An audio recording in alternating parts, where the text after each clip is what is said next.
Morgan Pehme, Editor-in-Chief of City and State, and this is Last Look. Today, our guest is David Dinkins, the former mayor of the city of New York and the author of A Mayor's Life, Governing New York's Gorgeous Mosaic. Mayor, thank you so much for joining us. Thank you. Mayor, your mayoralty has been the subject of great debate over the years. Did you write your memoir in part to set the record straight? I suppose my experience is that contemporary reporting is not necessarily the same as historical recitations of what occurred. And I do know that there are instances of others writing about my days in office that depart from the fact. So there's a revisionist perspective on history sometimes. Yeah. You know, because I was wondering about that in the case of Ed Koch. You know, in part, you came to office because his mayoralty had been riddled with scandal, particularly in the third term. And do you think that in recent years his mayoralty has been romanticized? Well, I guess the answer to that has to be in the affirmative. But I just recognize that people would say, let's not return to the days of crime-ridden streets when Dinkins was mayor. It's as though there was no crime on December 31st, 1989, just the next day, January 1st, 1990, when I assumed office. And obviously that's not true. There was a homicide rate of about, I suppose, 2,000 a year in Ed's time. And naturally that continued for a spell, but crime went down when we took office faster than ever. I had repeated press conferences speaking about the reduction of crime in the 7 major FBI index categories. And that was due to our Safe Streets, Safe City program. During much of that time, the same mayor that you have, same police commissioner that you have today, Ray Kelly, was my police commissioner. And before him, Lee Brown. And I think they did a good job. In addition to crime, what other areas of your mayoralty do you think that there are misconceptions about in retrospect? Well, for a long time, my successor during the campaign in '93 and thereafter lambasted me for the tennis center in Flushing Meadows. In fact, in 8 years, Rudy never came out to the U.S. Open even once. And he attempted to get the deal that I had struck with the USTA, the United States Tennis Association, torn up. It's a 99-year lease because it contained, among other things, a flyover penalty provision that were planes to fly over the stadium during the course of the 2-week tournament, the city would have to pay the USTA a penalty. I resisted that, but they said it's a deal breaker. So I said, okay, and we put it in. But in exchange for that, I got a provision that the monies paid by the USTA to the city is a percentage of gross, not net. And I'm sure that many people will remember reading from time to time of a dispute between the city and the Yankees, the city and Shea Stadium, over how much the money was due because it was a net situation. I might add that the tennis provides, that is the U.S. Open provides, more revenue into the economy of the city in those 2 weeks than the Yankees, Mets, Knicks, and Rangers combined. The number these days is north of $700 million.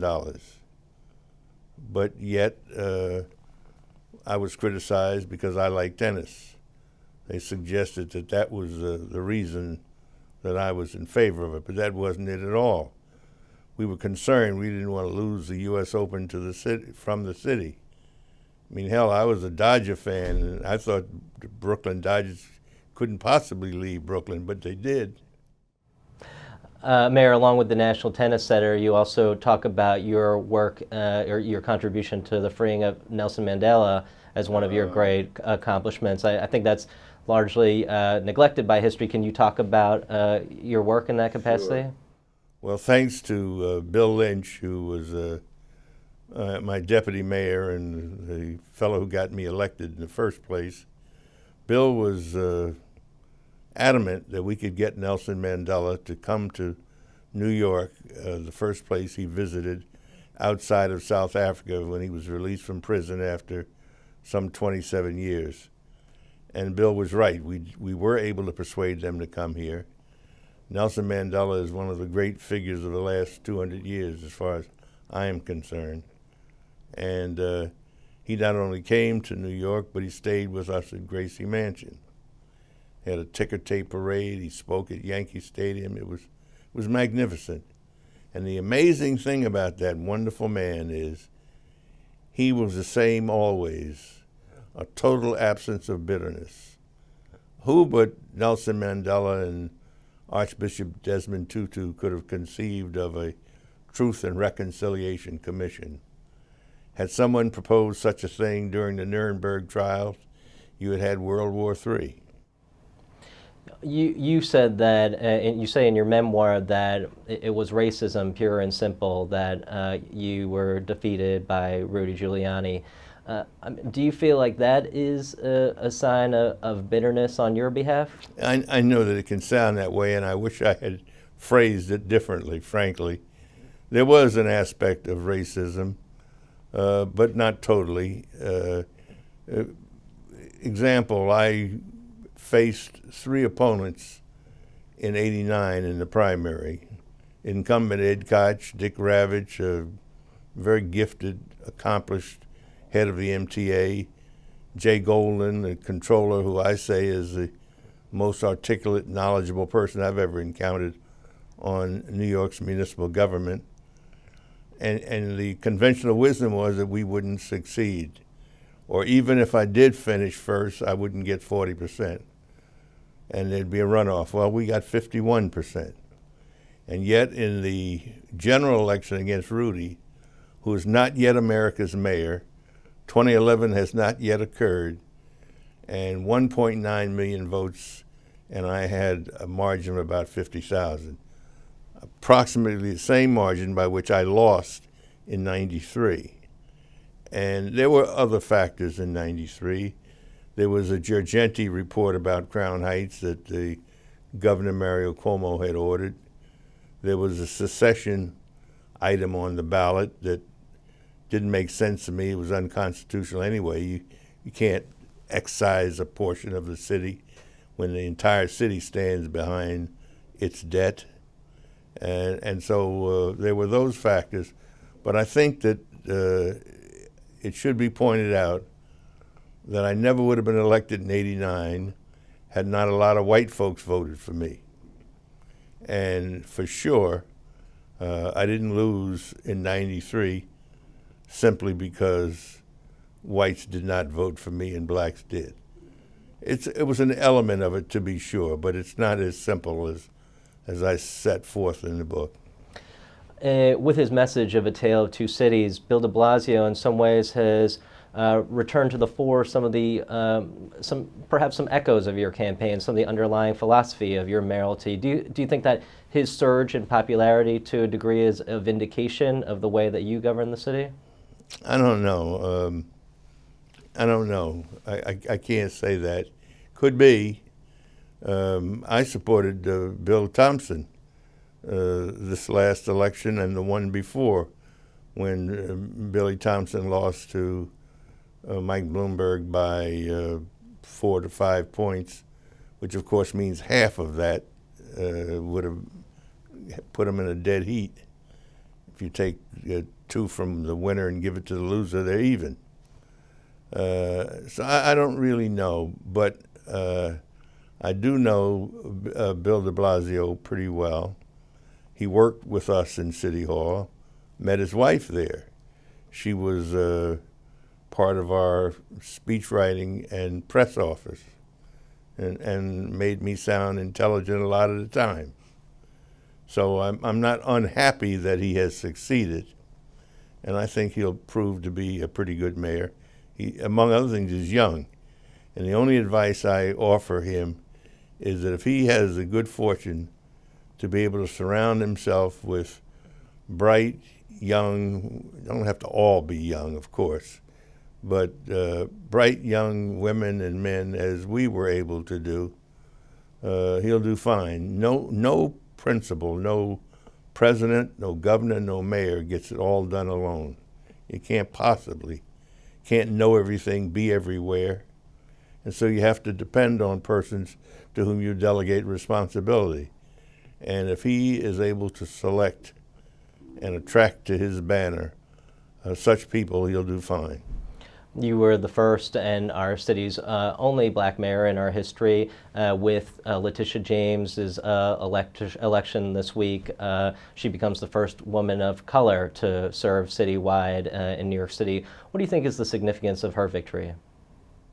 I don't know. It's except that she was pretty good as a campaigner. She had the support of a lot of labor. And even though her opponent was supported by the 3 major newspapers in New York, she had a margin of, I guess, about 2 to 1. That's got to say something.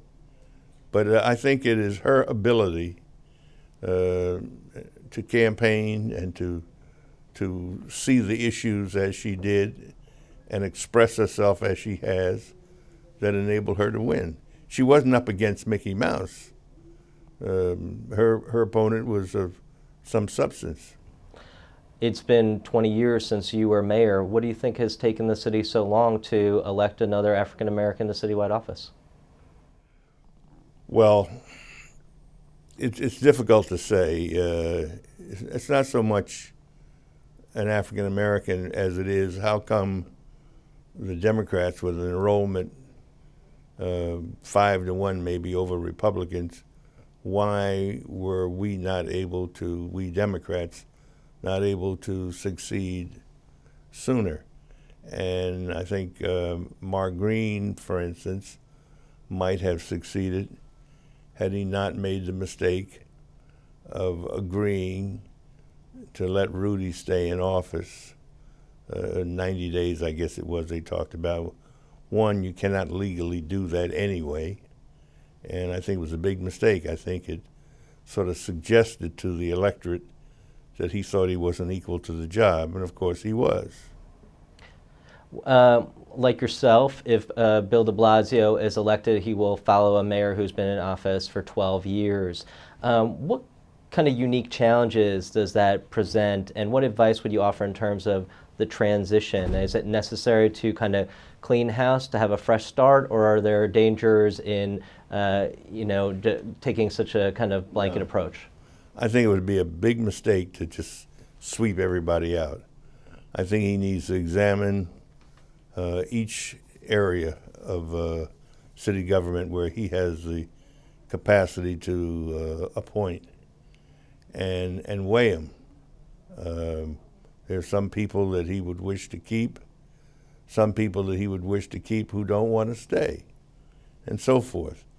But I think it's a mistake to assume you're going to sweep everyone out. We certainly didn't do that. And I had, for instance, Norman Steisel was my first deputy mayor, and he hadn't been with Koch, but he had been with in government long before that, and I think he did a fine job. As a matter of fact, when the World Trade Center was bombed the first time in '93, I was in Japan, and some of the things done by Norman and Ray Kelly at that time helped reduce the loss of life later when the planes flew into the World Trade Center. The central theme in many ways of this campaign season has been income inequality. What do you think are the most pressing concerns facing the city right now? Well, maybe because I'm a nut for kids, but among the problems we have is to see to it that our children, our young people, get educated as they should. We adults owe young people the ability to achieve their potential. As I often say, we don't own this planet, we hold it in trust for them. And I think that ought to be the number one priority of any government. Mayor David Dinkins, thank you so much for joining us. Thank you. And that's it for this episode of Last Look. For more episodes, please join us on the web at cityandstateny.com.